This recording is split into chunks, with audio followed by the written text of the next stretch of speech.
First, go to avery.com and create an account. You can do this by clicking in the top right corner, and then when the text appears, clicking on Create Account. Once you have created an account, sign in.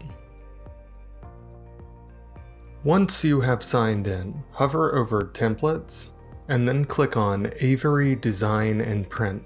On the following screen, click Start Designing. On the top left, click on Uprint.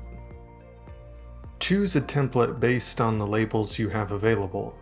Otherwise, any blank rectangular label will be fine.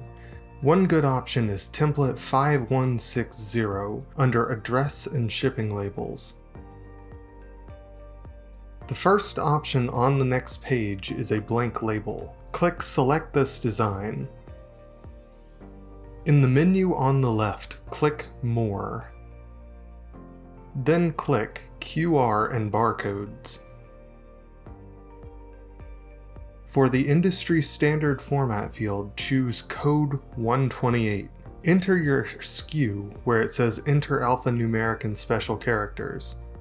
Click Finish. Enlarge the barcode by pulling on a corner. Make sure that you don't go beyond the safety area. If you do, you will receive warnings on the screen. Click Preview and Print on the bottom right of your screen. At this point, you can print the barcodes that you just created using Avery's website.